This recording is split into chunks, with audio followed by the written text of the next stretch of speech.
Good Hello, evening, everyone. everyone. Hello, everyone, and welcome to What's the Chew? As you can see, I'm by myself today because my co-moderator, Alexia, had an engagement with her daughter. However, I am so excited about our speaker today. And some of you in the DC metro area, I know you know this name, Sharon Washington, marketing expert extraordinaire, author, founder of the Blue Experience, full-time professor at Trinity University, and it goes on and on. So, Sharon, thank you so much for giving us some time today.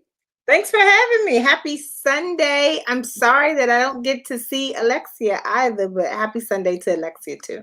Yes, thank you for that. And Alexia is a baby boomer. Sorry, I'm the baby boomer.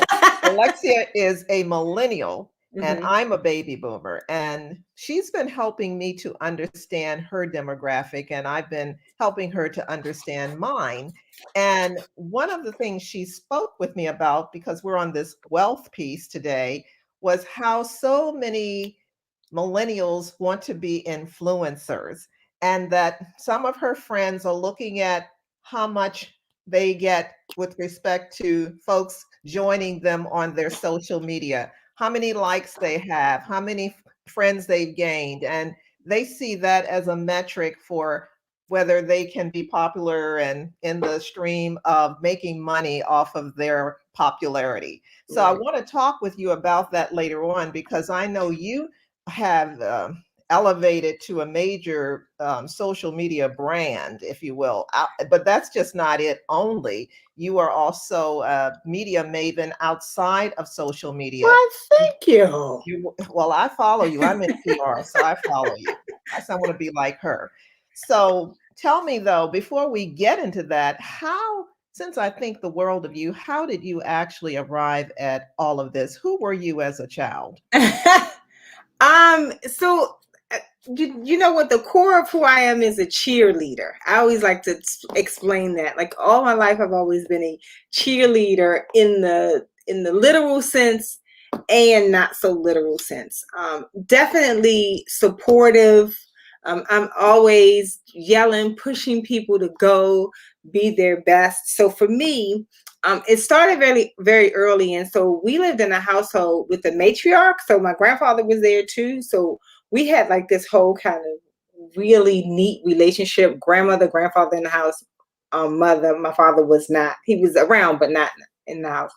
And I got to see women. So we have lots of women in my household. I got to see women become so powerful and make decisions that, I mean, it's like you're supposed to be that way, right? And so how I got to this point, so my mother, shout out to my mother. So my mother has to be some type of oracle or something, or when I have children, 27 and 28, and I tell my son stuff, and then it happens. We must be magical in what we provide, because my mother said far before the professor, the business owner, that these things were going to happen. I mean, she said it like, you're going to be a professor. I'm like, I don't even like kids. So no, that's not gonna happen. She's like, yeah, professor, it's gonna happen, it's gonna be. So for me, the core of where this all started was actually having strong examples. But and I don't, I think from my teachings, from being a communication professional, things are not necessarily innate, but I've always been a leader. I've always been the type that wanted to help. And so I think naturally I went into being a professor, which is the teaching part. And then in this business role, which has now elevated me into becoming an influencer. It's just the characteristics that have been preserved inside of me, I suppose. So, what I heard you say is that you had strong female leadership at the beginning of your life, and they nurtured that gift that was already in you. And you Yes. had some cheerleaders. You're a cheerleader, but I think some of your friends you surrounded yourself with at an early age saw in you at that time maybe what you didn't completely see, because you Oh, were just in the absolutely. active state of doing and being. And I certainly can identify with some of that as well. And when I met you through our mutual friend, Karima, and Yes. you were here at my home for a book signing. And you had told me you authored a book. And then you told me Yes. you had this event coming up called the Blue Experience. And you had my attention because when you told me a little bit about the Blue Experience, it's a way Hmm. of bringing women together, but you invite women to be a part of Yes. this experience. And it's not a sales event, it is a relationship marketing event as I see it, because I gained so many connections through that of common bond, all for the Right. same reason, even if different occupational roles or different kinds of businesses. So, would you share a little bit about the Blue Experience? And I'm sure that that too is an example of your being an influencer because people Sure. sing your praises from the Blue Experience, but you don't even know what they're saying, but it's all good. And I words, have no idea because I do like, I do it from here. It is the yes. blue. So the blue experience. I when I first started, I had to explain to people. They're like, "Oh, Excuse me, she's wearing blue. so yeah, my exercise blue." So I had to explain to people that the blue experience is not a money making. My sales coach at the time, she was like, "You really should be making money." I said, "I don't lose money, but I'm not interested in necessarily making money because the wealth is in the relationships. So I'm building wealthy relationships. So I would take all the money that I made, like the profit, and put it back into the event by buying gifts. As you know, I love to give away gifts and really, really nice gifts at Blue. But the origin of Blue really comes from it not being a thing for me. I'm a Gen X, so I'm in between you and Alexa. I'm a Gen X, and as I was coming up and I was trying to build my business, I've been in business 15 years. I've been in marketing about 26 years. And so when I was coming up, there were no tools or resources where women were helping women. It was like, oh, no, no, no, no, no.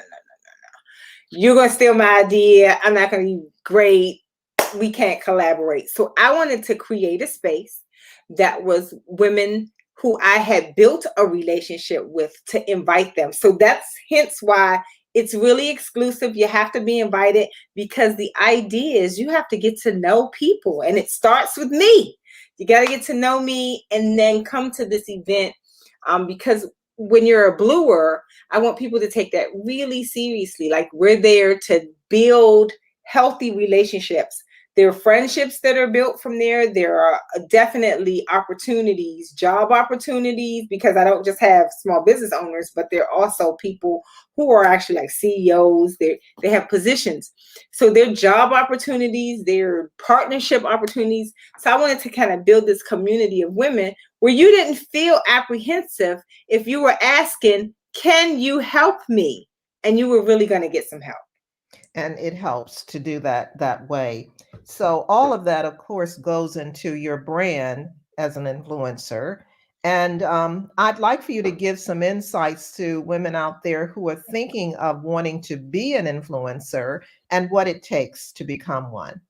So you have to understand your purpose in becoming an influencer, because I know that we see a lot of people and we see success, right?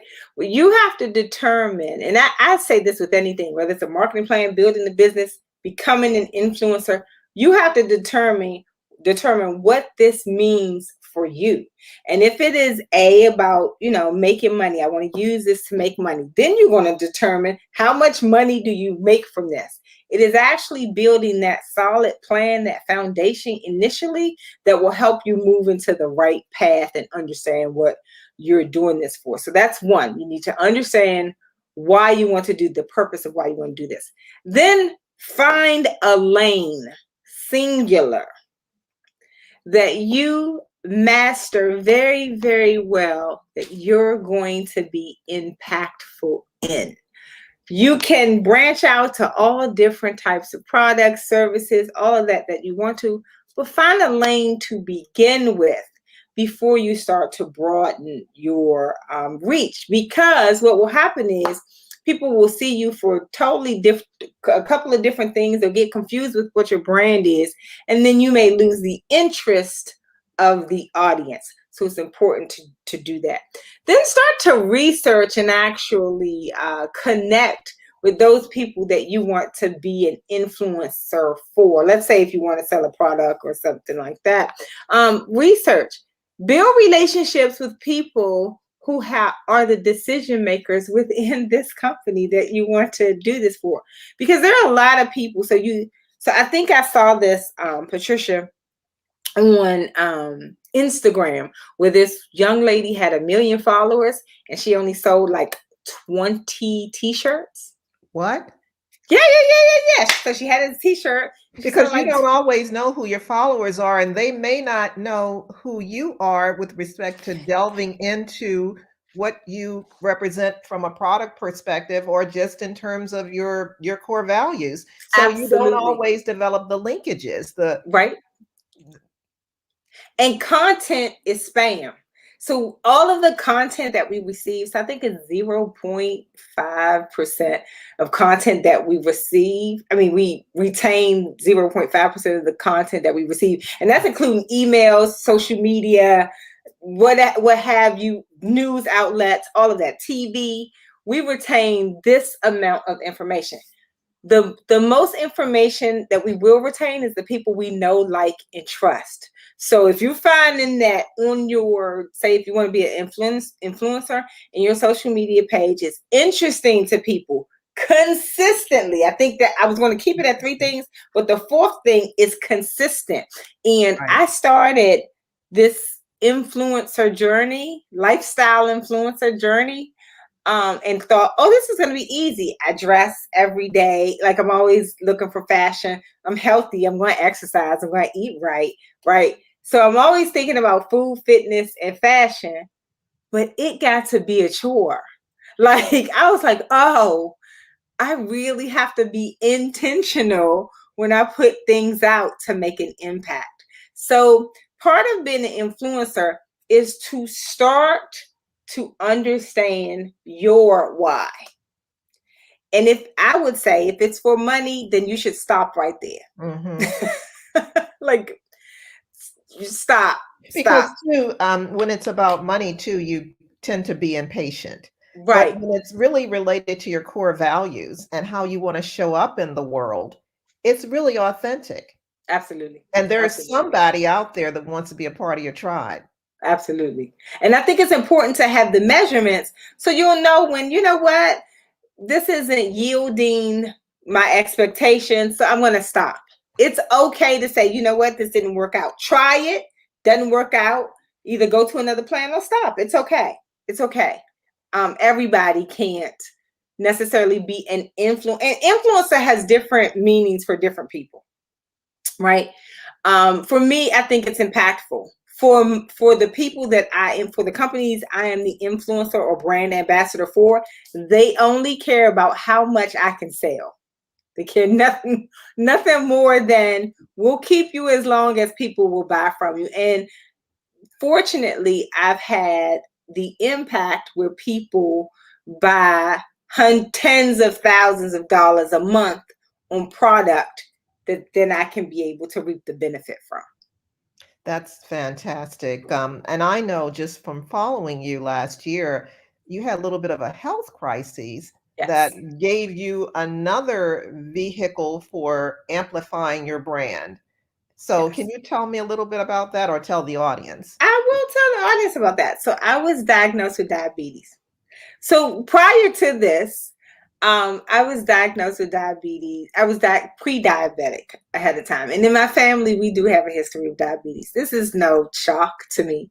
And so I kept saying to the doctor, do I have to take medicine? And she's like, no. I'm like, okay, well, you know. And so I went on with my life until the day came. She said, well, today is the day, right? That you now take your medicine.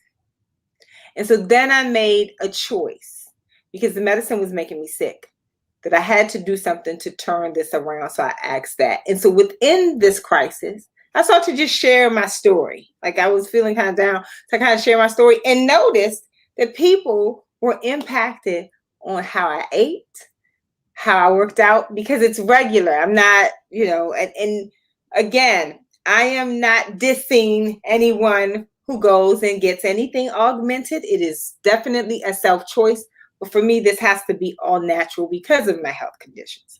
So people were commending me on that. And I'm a Gen Xer. So I'm not quite that young, not quite that old. But, it was like, oh my goodness, I'm getting older. I'm closer to 50. I'm months closer to 50. And I have to realize that, I need to start to make this a lifestyle change. So I just started sharing it because I thought other people, and I don't just share the wins, I share the losses too. Like when I eat a Snickers bar or something I'm supposed to do, because we're human. And that's part of being the influencer too, in that people see that you have the attraction to authenticity. Right. Yeah, Right. that you're human. And what I admire about you is how you not only turned that around in terms of telling your story, and that became a way of other people seeing themselves through you, and you actually motivated people in the process, but then you turned around and you started having the cooking classes and then the cookbook. Yeah. Those cooking classes, it took me down. But they were exciting, especially during our shutdown, right? I got to connect with people again, and I noticed that people really liked my recipes. So yes, I created a cookbook. Incidentally, I was trying to create that cookbook for years. Years. I was like, I want to write this cookbook. It took the shutdown for me to go, I'm writing this cookbook. It's going to be digital, and that's it. That's all I'm going to do. And I also, so I made it more of a collaborative effort. So there's cooking recipes, but there's also marketing tips. Wow, that's a unique approach. I like that a lot. Things. So with all of that, you you mentioned earlier the products that you represent for clients.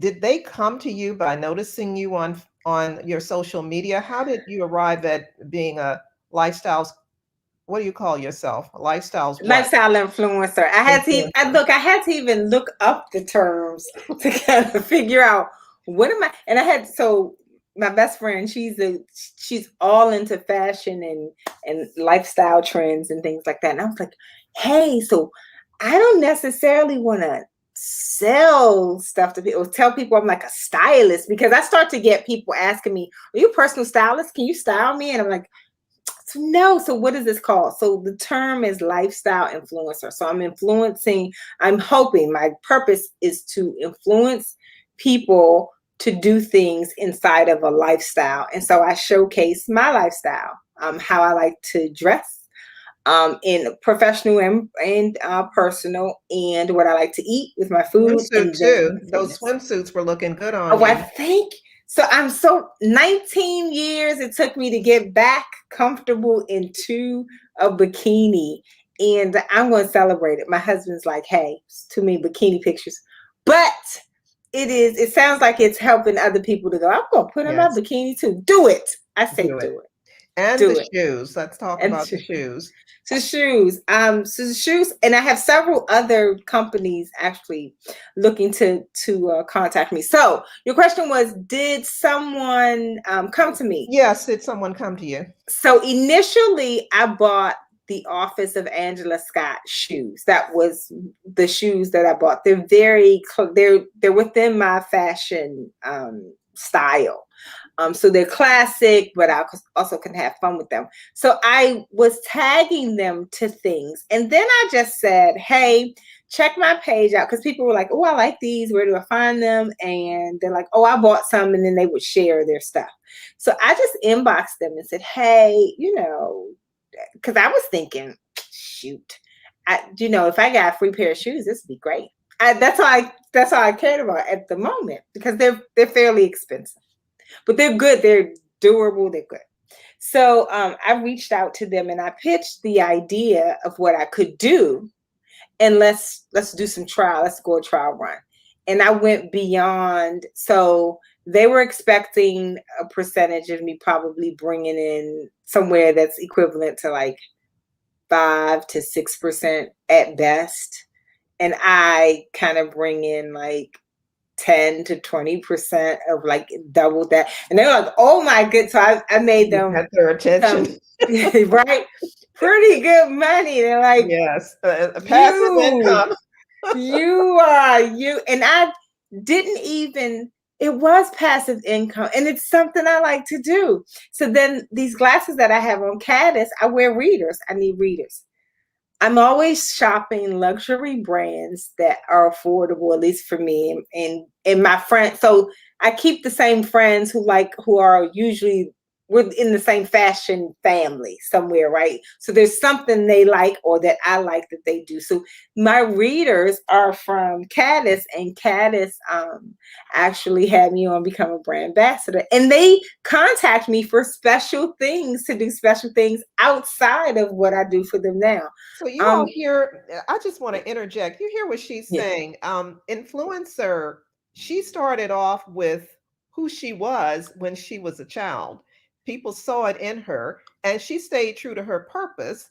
And now she's getting requests for attaching her name and her reputation and all of the good things about her to their brands, knowing that they're going to make the Benjamins.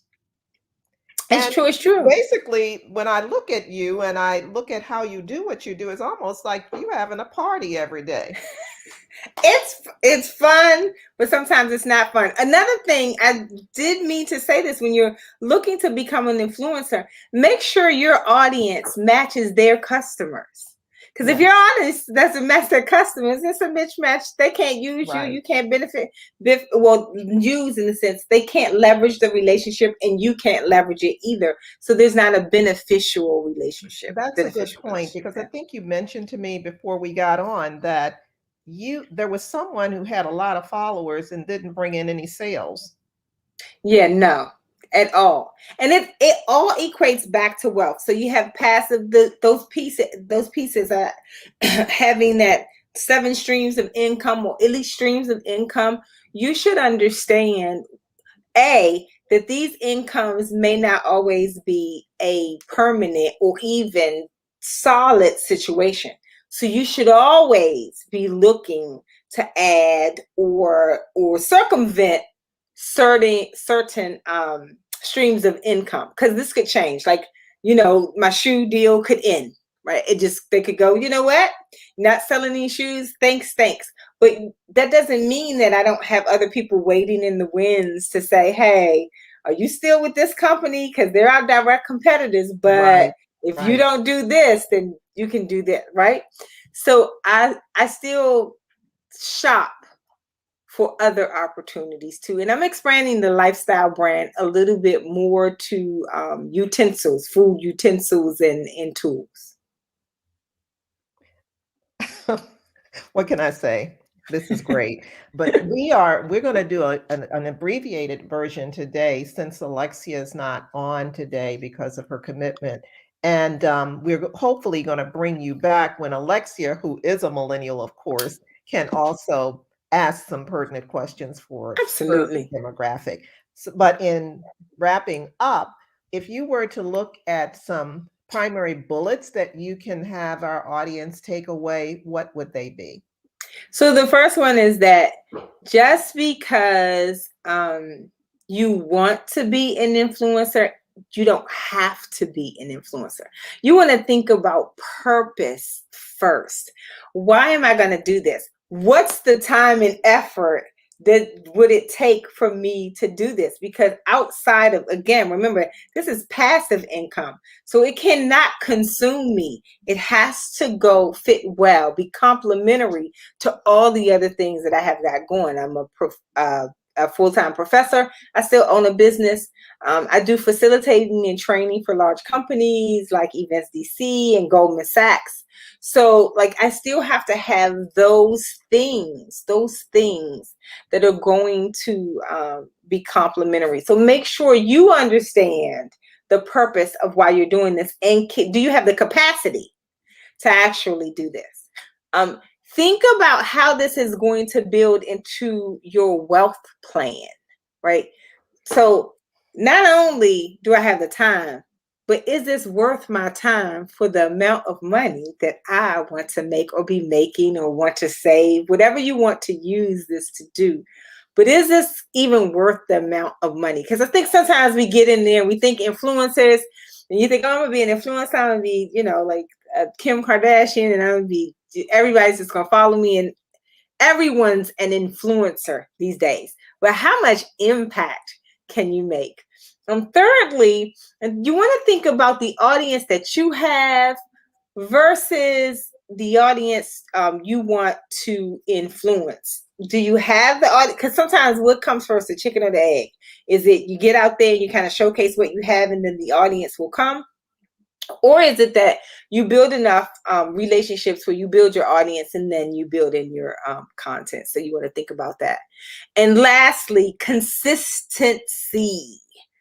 Hey, again, how consistent are you going to be on these platforms, right? So that you can get back to the result of getting wealth, because that's what it's all about. It's about how does this work for me for my wealth, and that could be wealth in relationships, or that could be financial wealth. I hope that helps. That helps an awful lot. Now, I'm a baby boomer, as you know, and you know what I do, but what would you impart to other baby boomers who may be retired but still want to do something? Same thing. It's never too late, right? It is never, ever too late to influence. Baby boomers are still buying things. You still buy stuff, right? Yeah. So I think it's good. And I don't know, have you seen on Instagram, it's these guys like the silver foxes or what have you? I Yes. know one of them There are a in lot of baby particular. boomers who are being true to their authentic selves, women in Yes. particular, who society would call eccentric, who are fashion plates, but in Yes. their own way. And I resonate with them totally Yeah. because back in the day, I wore polka dots and stripes and plaids together, and I was teased in high school for doing so and given a color scheme on class lights saying I didn't know how to match. Oh And I no. didn't even understand what match meant. And There now is when you no look such at the thing. runways, what's the pattern? There are no patterns. That is actually the person that I like to mimic is Diane Keaton. Yeah, She is I love her. amazing. I love her, from her glasses Yeah, to and her her suits. form of her suits. They're awesome. So if you ever see, it's Diane Keaton influence. I'm somewhere between anthropology and Ralph Lauren. Like I like anthropology too. We have similar taste. yes, Mhm. yes. Well, this has been exciting. I hope that Alexia was able to listen in to some of it. And I really look forward to having you back. As we said, we are also looking for wealth presenters because we have, let me just explain to the audience that they're looking at What's the Chew, which is an intergenerational dialogue among African American women. And we cover culture, health, education, and wealth. And our wealth session is the last one. And Sharon is our last presenter for Wow. this season. We Thank you. come back in January. And in January, I will be off camera because my intention was never to be on camera, but to produce. And we have Alexia coming back, as well as our panelists that I'm sure you heard a lot about or heard a lot from. That's Robin. Robin will be coming back to share this space with Alexia. So we want to thank you for joining in. And if this is your first time, you can always find some of our back episodes on YouTube or on the Patricia Green group on Facebook. Under YouTube, it's Patricia Evelyn Green. So thank you for watching, and thank you, Sharon, for being here with us. And Thanks for know having your me. history, know your story. That's our slogan. And she's a living example of a story that all of us should not only celebrate, but where we can, we should model. Thank you. Thanks for having me. You're welcome.